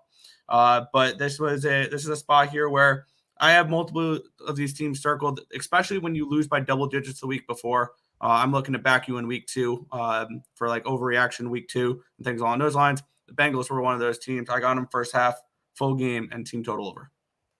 There's been a huge move to the Ravens at Pinnacle. The Bengals are now -3. It's just -104. Does that mean that? I wonder if that's injury based or just sharp money that scares the shit out of me. Now your first half over and full game over was first half spread. Bengals first half spread. Okay, yep. Sorry, and then Bengals team total over. Yep. Okay, sorry, I had that wrong. Okay, so Bengals -3 at -104 for the first half on the Bengals. I'm glad to hear that you're on the Bengals -2.5 at -102 for the first half. It really means something when you are on it because I know that how much you also respect the sharp money. Yep. So seeing that you were able to find your way through the sharp money sort of being against us makes me feel better. But this has been a big late move. Let's go over to and then you want the Bengals team total over? Yes. I got that at 24 -120 this morning. I don't know what the best available line is. 24 at -120. Right now we can give you 23.5 at -130. Sets up the 24 for a win. That works with me. Okay. Over 23.5 at -130. All right, we roll on. Next up for us is I love the games that you've chosen. They're monstrous games. Next up, Jets, Cowboys. We've talked all about the intangible situations here. We've talked all about the injuries, and now we just want to hear how you're getting paid. Take it away, Jets Cowboys. Yeah, I actually bet this earlier in the week. I got the Jets at 10 and minus 115 earlier in the week. I will take anything above a touchdown. And this is a game I definitely attack because I hear a lot of people really love this under, and especially listening to Noli knows earlier as well. It does make me nervous because I like the over in this game. And everybody's going to look at these two great defenses, and I'm going to take that and flip it on the other side. These offenses, I think both quarterbacks are very prone to turning the ball over, which can lead us to short fields in this game. We know this Dallas Cowboys defense is going to be a team that probably leads the league or top 5 in turnovers force this year. And I think the Jets can very well be that as well. And if you want to look at defensive touchdown props, I don't hate those either. I personally don't really bet too many props, but I like the over in this game. And I got the Jets team total over 14.5 as well in this game as well. I think that there's going to be value in the market betting the Jets going forward with Zach Wilson just because of the negative stigma he has. I think him having Aaron Rodgers on the sideline with him is going to be very beneficial for Zach Wilson. And I like the Jets to put up a couple points in this game. And I think that's maybe 7 of those comes from the defense. That defense last week really shut down the Bills. They forced three interceptions of Josh Allen. And I think Dak Prescott is very similar to Josh Allen, where he's very turnover prone. And last week, we didn't really see that from Dak Prescott because he didn't really need to throw the ball too much last week. All he had to do is run the ball because by the time the offense had any chance to really do anything with the ball, they were already up 3 scores. So I think that these defenses can force turnovers, and that can lead to short fields, which can lead to some points. And I'll throw a small shot out here as well. The Jets money line. I think the Jets can potentially win this game outright. And I kind of circled that once Aaron Rodgers got hurt in that game. So I'll take a shot with the Jets money line here as well. So Jets plus 10 money line, team total over, full game over. Okay, let's slow down just because I'm going to give you the lines that are available right now. The Jets team total over, I can give you a 15.5 at plus 112. I'm cool with that. I think they put up 17-20 in this game. Okay, and then we'll go over to the spread, and you have decisions to make here. The 8's minus 103, 8.5 minus 110, the 9's minus 117. I'll grab the 8.5. The 8.5 sign. Okay, so then we have the Jets plus 8.5 at minus 110. I'm going to line shop for the money line because that will take me a second. So then the next thing we need is the full game over, and that I can give you the 38, but it's at minus 115 available at BetChris. Okay, perfect. So I'll line shop for you for the money line. We have Nicholas Earl from Earl Sports Bets with his brother Tim making his show debut here on NFL Pub Hub. And he's rolling his final. These are huge marquee games that Nicholas is on. Next one is Chiefs Jaguars at Everbank. We've talked about. I know you are the only person to have the balls to talk about this game. Really, I am. This is another spot where it's the sharps, it's the pros against the Joes, and I couldn't help myself. I just couldn't. The Giants and the Chiefs just fit this MO that I desperately am seeking in week 2 every year, and so are the Bengals. I mean, they fit this MO, and so I moved on the Bengals minus 1.5 and minus 3. They're not as public as you'd think here. 58% of the tickets and 75, or just moved from the 59 and 73. So maybe it's not. I just know so many cappers that I respect who are on the other side of me in this one. But Troy and I both doubled up on the Chiefs. What's Nicholas Earl doing? I'm on that as well. I'm on that first half full game team total over. It's kind of the way I split it up. I bet less. My NFL units are 0.7 units each. So that's the way I like. So overall in this game, I have 3 plays, but it's a total of like 2-ish units. So it's nothing crazy. I like the Chiefs this one, and I circled the Chiefs once they lost to Detroit last week. They're going to have Chris Jones back in the lineup. They're going to have Travis Kelce back in the lineup. And I got this early in the week at first half -2, and this was the first bet I placed of the week 2. I got the Chiefs at 2.5 at minus 120. So I got a pretty decent line with these Kansas City Chiefs here, and I got the team total over this morning at 27.5. I expect the Chiefs offense to look a lot better than they did last week. I do not trust this Jaguars team. I'm actually pretty low on this Jaguars team this season, and I think that they might struggle to win 8 to 9 games. They were down 21-17 to the Colts last week heading to the fourth quarter. They got 2 touchdowns in the fourth quarter to win that game and cover. And they had to hold on to cover that game because the Colts had the ball at like the 1 yard line and couldn't punch it in, which was very frustrating. But I think the Chiefs are going to be able to move the ball here, especially with Mahomes getting Kelsey back in this spot. I really like the Chiefs this week, and I got them first half full game, team total over. Well, there's a move back to the Jags right now at Pinnacle, so we can give you that Chiefs first half -1.5 -108. That's just 2 cents off of what I got it at early on Tuesday. We can give you the full game -3 at -104 or -2.5 at -128. I'll take the 2.5. I think this could be potentially a field goal game. Yeah, I think so. It's possible. -2.5. And then we have the team total here. I can shop around, but we have 27.5 at -103. That's what I got. I got 27.5 -105. So yeah, I'm fine with that. All right. Beautiful work. Nicholas Earl making his NFL Pop-Up debut, tripling up on each game. I still got to, let me just do this with you right here. Let's just line shop for this money line quickly before we bring on our final guest of today's show. Nicholas Earl tripling up on some of these spots. And yeah, because you weren't on Jets first half. Oh, No. but that is a quadruple up. Sorry, because you're on spread end. Okay, sorry. So for the money line, the best I'm seeing right now is a +234 on the Jets. Huh.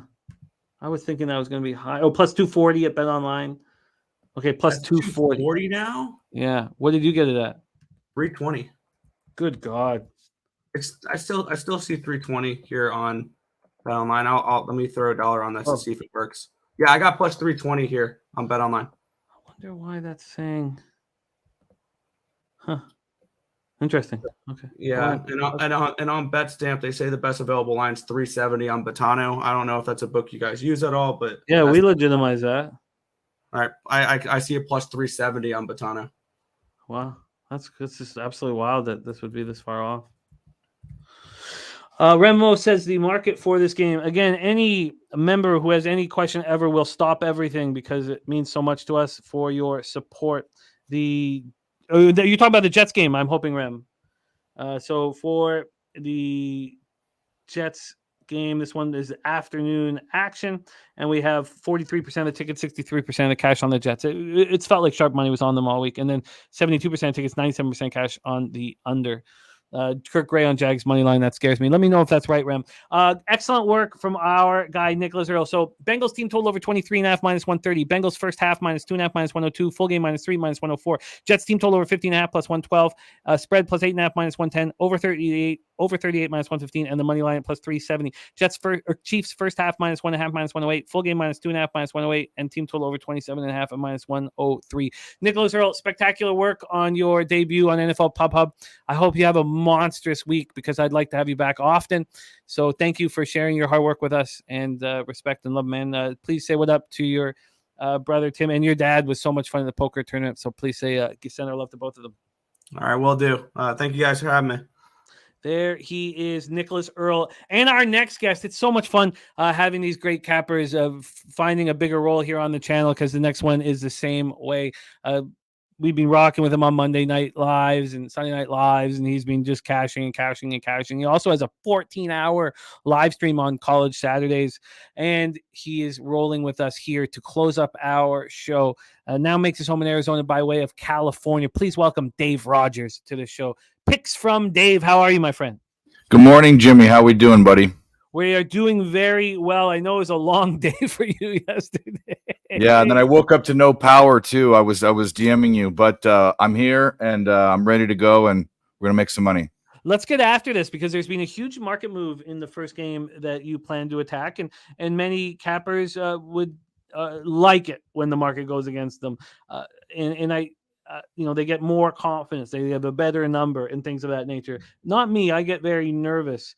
Packers, Falcons. do we know if Bakhtiari? I mean, this game pops off in 11 minutes. Bakhtiari and Aaron Jones. We don't. Why don't you tell us your feelings? Yeah. So the injuries were always a question mark. I actually think Green Bay wins this game outright, and I don't care about Aaron Jones being out. Christian Watson didn't play last week, and Bakhtiari is a big part, probably in my opinion, the most important of those three. But really, when you talk about injuries and how much they affect a game, you really have to put things in perspective. And for me, and the cap in this game wasn't necessarily those parts. They still have A.J. Dillon. I still think Jordan Love is better than I thought. I still think this defense is a really good defense. And by the way, the Falcons have a good defense too. But what they don't have is a good offense. Now, let me preface that. They have some of the best young talent in the league. They get a quarterback, and they have Pitts, and they have London, and they have Bijan Robinson. They're going to be one of the hottest offenses in the league. The problem is you have Desmond Ridder, which blows my mind because Taylor Heineke is a perfectly serviceable quarterback sitting on the bench. And then you have Desmond Ridder throwing one ball to Drake London, their star talent at wide receiver. Blows my effing mind. I think this comes down to a team that can score, a team that only can run the ball, and two good defenses. I'm going to take the edge with the better quarterback, way better quarterback, in Jordan Love. And my official bet is not on the money line. I do have a play on that. My official one is I'm going to take all the points I can get. Thank you for giving me an extra 2 points. +3 at -108 for Dave Rogers. Next up for you, Dave. I'm nervous about your breakdown here. We just saw the Gamblers' first glance come in on the Arizona Cardinals, and I'm very nervous to hear your breakdown. Take it away here for us. Giants, Yep. Cardinals. I saw that too. I heard what you're on. This shouldn't have been such a contentious game. I thought I was going to be like the hot take, but apparently Razor just stole my shine, but that's okay. I'm on the Arizona Cardinals, and here's why. First of all, these are two of the bottom 5 teams, in my opinion. I'm actually higher on the Cardinals than most people and way lower on the Giants, and it kind of proves my point last week.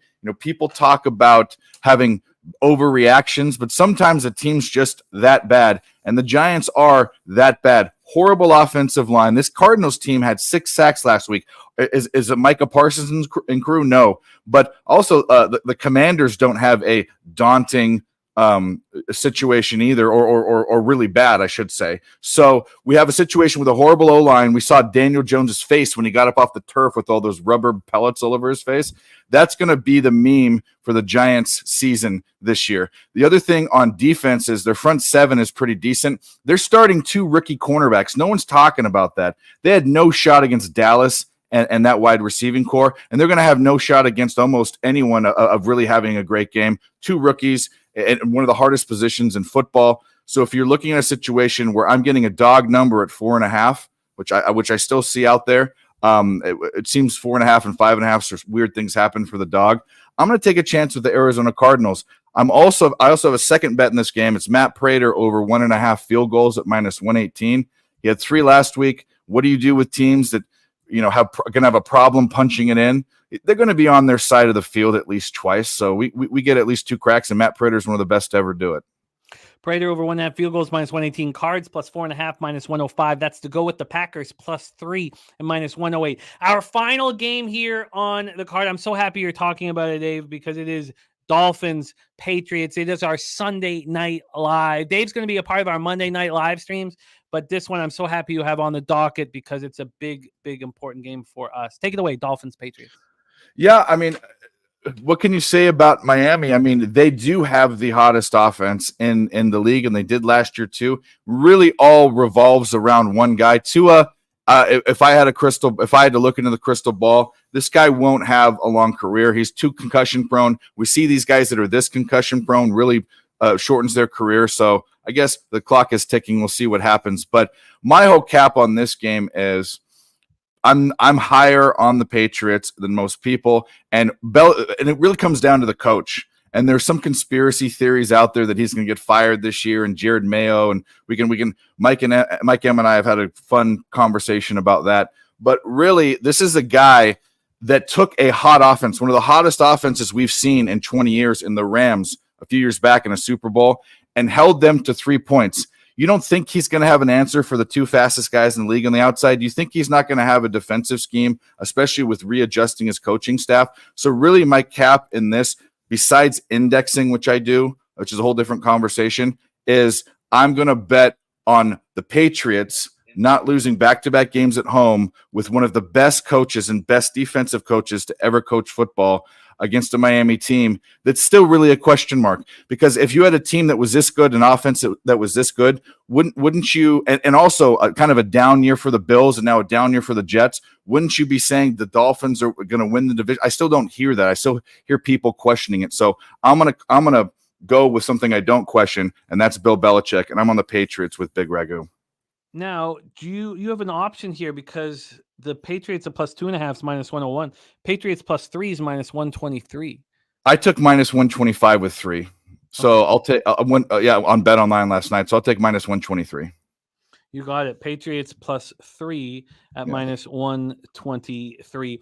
Dave Rogers at Picks from Dave on X. He's on Patriots plus 3 at minus 123. Cards plus 4.5 minus 105. Prater over 1.5 field goals minus 118. Packers plus 3 at minus 108. I'm really excited that you can be a part of our NFL Pub Hub this year. You're a huge addition to the squad. Thank you so much for making time for us. Kickoff is in 5 minutes. Any last words for the Cappers here supporting the show?